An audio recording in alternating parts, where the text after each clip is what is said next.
জন্মাষ্টমীর সকালে দেখতেই পাচ্ছ সব কিছু। আমার কিন্তু স্নান করা হয়ে গেছে অনেক সকালবেলায়। আমি এখনও রান্না করিনি, রান্না বলতে রান্নার খাবার করে আজকে চলে যাবো। তো গুছিয়ে নিই এগুলো সবে। তো সব কিছুটা আমি আগের থেকে গুছিয়ে বসে করে গেছিলাম, তার একটাই কারণ যেন আমি সকালে পুজো দিয়ে দিতে পারি সুন্দর করে।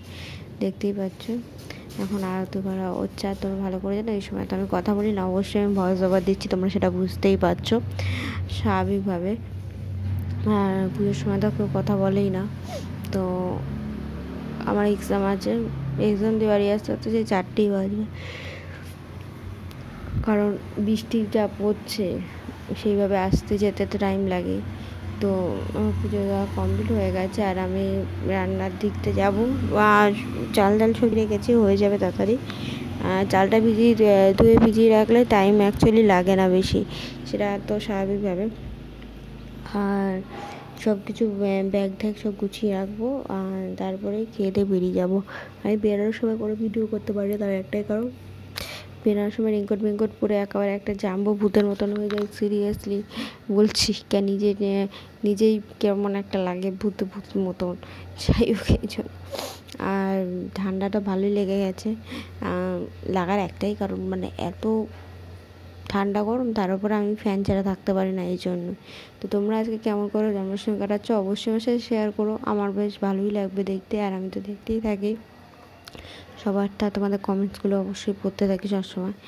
আমি এসে ফ্রেশ মানে পুরো রীতিমতো স্নান করেছি, ঘর পরিষ্কার করা দিয়ে ঠাকুর পুজো দিয়ে আমি খাওয়া দাওয়া করে শুয়েছিলাম। একেবারে রাতে রান্নার চলে যাবো, রান্না করবো। আমি ভাবছিলাম একটু সয়াবিনের তরকারি করে ভাত করলে হয়ে যাবে, আর রুটি করতে ইচ্ছা করছে না। ভাবছিলাম পরোটা করবো, কিন্তু একটু ইচ্ছা এনার্জি নেই আমার। কেন এই জলের মধ্যে না, ঠান্ডার মধ্যে অতক্ষণ ভিজে আমি গেছিলাম অল্প একটু, এই মানে কলেজের সামনে যখন আমি পৌঁছাই এক্সাম হলের সামনে, সেই টাইমটা এসে না ঝরঝর করে বৃষ্টি নেমে গেছিলো। তো ভিজেছি অল্প একটুই, অত বেশি না। আর তারপর পায়ে কাদা লেগে গেছিলো, সেটা আবার ধুয়ে এক্সাম দিতে বসেছিলাম। তার জন্য আমার আবার প্যান্টটা ভিজে গিয়ে ওই ফ্যানের হাওয়ায় আরও শুকিয়েছে, এই জন্য আরও গা হাত ব্যথা। আগের দিন তো আমি ওষুধ খেয়ে শুয়েছিলাম, নাহলে হয়তো আজকে জ্বর চলেই আসতো সিরিয়াসলি, কারণ যা অবস্থা।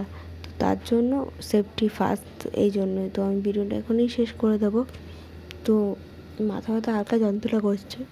টাটা বাই বাই, নেক্সট ব্লগে দেখা হচ্ছে। তোমরা ভালো থেকো, সুস্থ থেকো, সুন্দরভাবে কাটিও।